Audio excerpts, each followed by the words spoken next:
up, guys? Bill's Broadway Chronicles. Getting right into it. Movie section. I went and saw The Bride a little bit ago.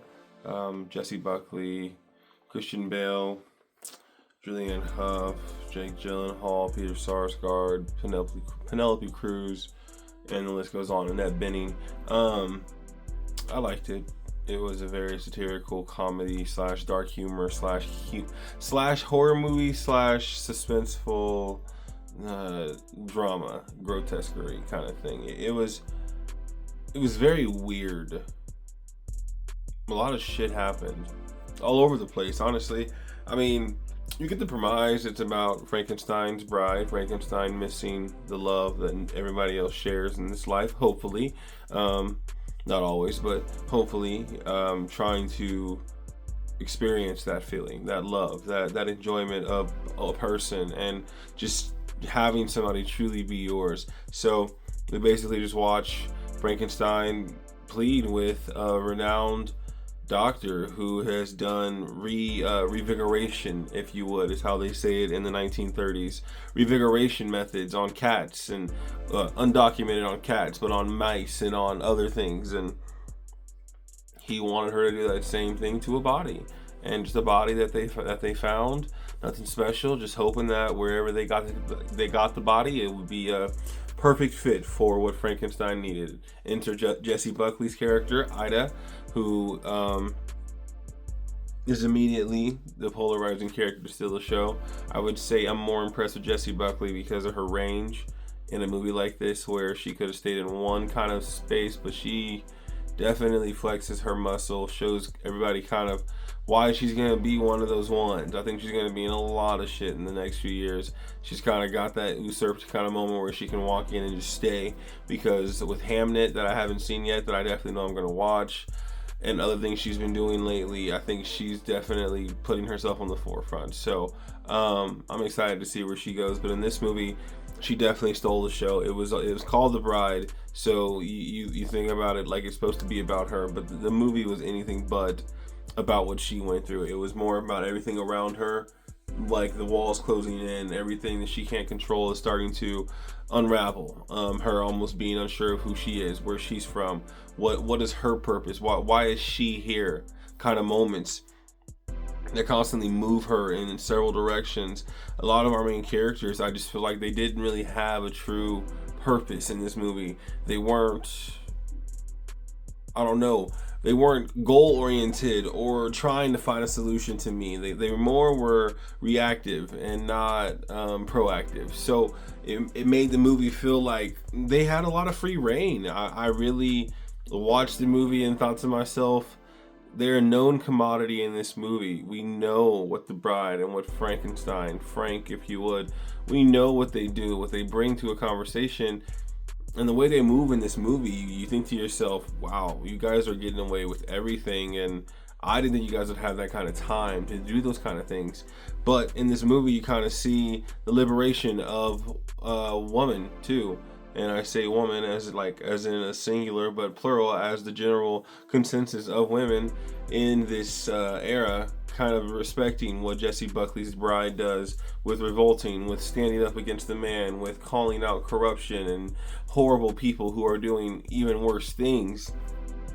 It makes you feel like she actually is doing more than just trying to figure out who she is and why she's the way she is. She is definitely moving women in a direction of actually believing in themselves and choosing themselves. Revolting, if you would.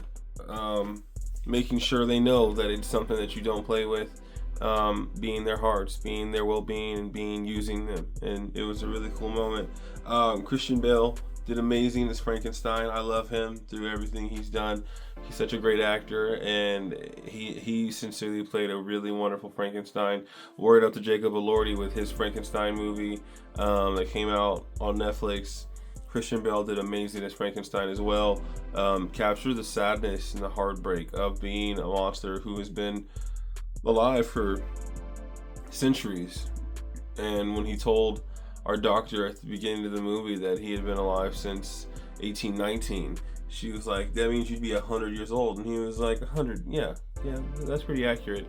Like, just telling her that he essentially was dying from a lonely heart, and that broke my heart a little bit. It was really sad. It's like, I just want to know what everybody else feels. I just want to feel what everybody else does.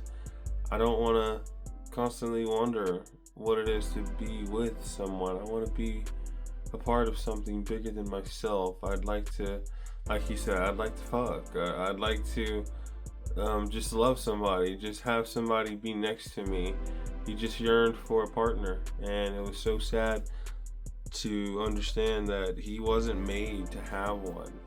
In order to have a partner, they had to go make him one too. So that already made the conversation rough for him, because I understood right there. I hope everybody does with Frankenstein, with his bride. More times than not, he has to convince her to stay, because she didn't sign up for this life. She didn't sign up to be reanimated. She didn't sign up to be, revigorated. Reinvigorated. She didn't sign up to basically not know who she is and then be told kind of how she lived, what her purpose was, what her name was. And you watch Frankenstein, Christian Bale's character, essentially do whatever he can to just keep her motivated to stay, to enjoy him. And it makes for a sad moment when you understand that I don't think she truly ever lost the thought process of what she was. I say I really respect Jessie Buckley's range, because she jumps between so many personalities in this movie, and in those same personalities I felt like we were hearing signs of her understanding that it's not normal.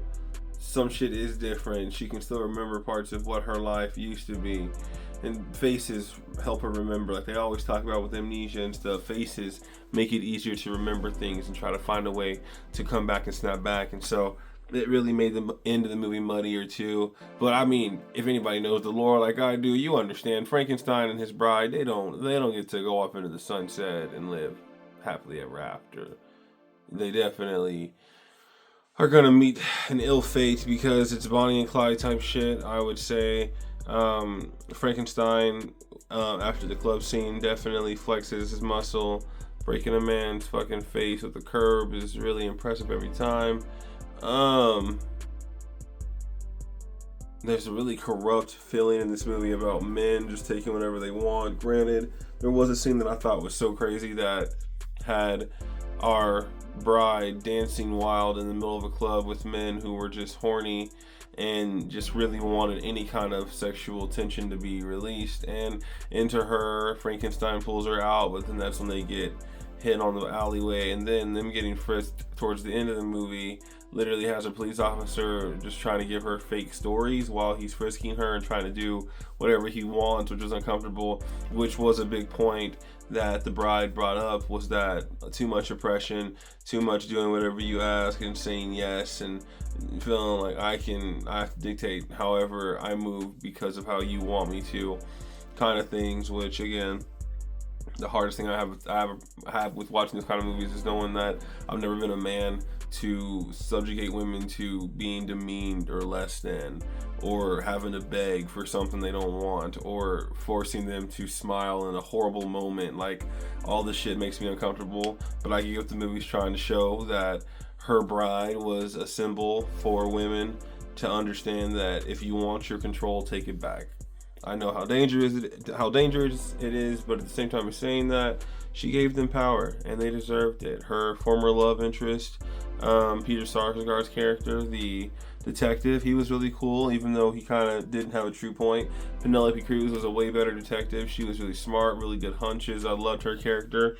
And then Jake Gyllenhaal and Julianne Hough were kind of just a couple who were on the big screen, on the movie screen, because our Frankenstein loved going to movies and having the fantasy about dancing and stealing the show. And this movie does have a few really cool breakaway scenes of dancing and choreography. And again, I just said this movie was a hodgepodge of all of it. I couldn't tell you what one thing it focused on, but horror meets suspense meets drama meets musical.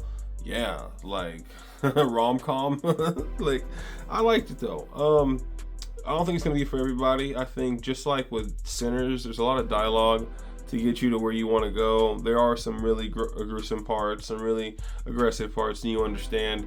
There's a lot of speak. There's a lot of talk, a lot of, I don't even know, linguistics that are different in this movie. So you're not gonna always follow, and you may get a little lost in the sauce. But if you love Frankenstein lore, like I love Frankenstein vampires, lycans, all of the lore of supernatural, then you come and watch it. I think it's worth it. And Christian Bale and Jessie Buckley do amazing. Their chemistry is obvious.